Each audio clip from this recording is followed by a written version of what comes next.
किसान की बेटी। एक बहुत गरीब किसान था।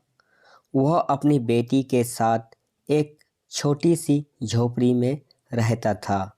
उसके पास खेती करने के लिए उतनी कम ज़मीन थी कि उसकी फसल को बेचकर उसे बिल्कुल थोड़े से रुपये मिलते थे।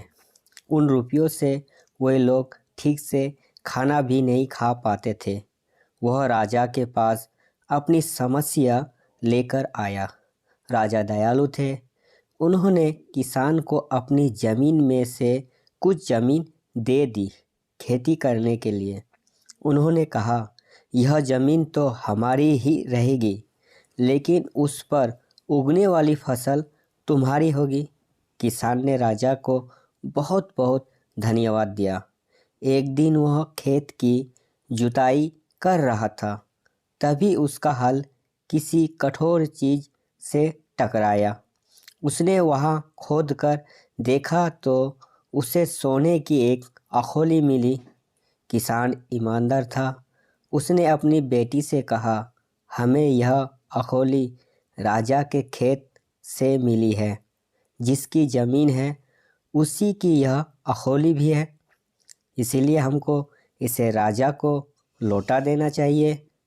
किसान की बेटी बोली, नहीं पिताजी, आप ऐसा मत कीजिए। आपको सिर्फ अखोली मिली है। यदि राजा ने आपसे इसकी सोने की मूसल भी मांगी तो आप क्या करेंगे?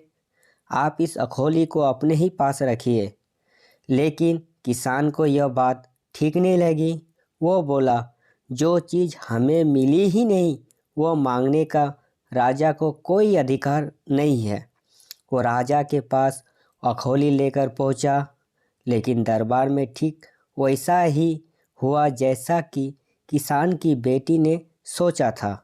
राजा ने सोचा कि किसान ने लालच वश मूसल अपने पास रख ली है। किसान बेचारा सोने की मूसल कहाँ से लाकर देता। नतीजा यह हुआ कि किसान को जेल में डाल दिया गया। जेल में न उसे ढंग से खाना मिलता था न पानी। किसान को ऐसी गलती की सज़ा दी गई थी जो उसने की ही नहीं थी।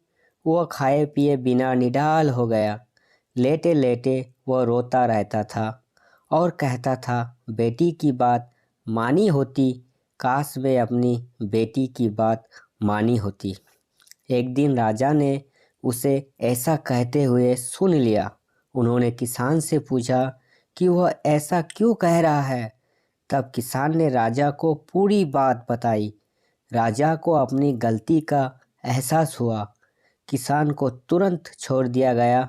किसान की बेटी को राजा ने दरबार में बुलाया। उससे बातें करने के बाद राजा को पता चल गया कि वह कितनी बुद्धिमान है। किसान की बेटी को राज्य के खजाने का मंत्री बना दिया गया। उन्होंने रहने के लिए घर और सभी सुख सुविधाएं दी गई। किसान और उसकी बेटी सदा सुख से रहे। किसान को थोड़ा कष्ट जरूर झेलना पड़ा, लेकिन अंत में सच्चाई की जीत हुई। अगर आपको मेरी कहानी अच्छा लगा है तो प्लीज़ मेरा चैनल को सब्सक्राइब कीजिए और लाइक करना ना भूलें। जय हिंद।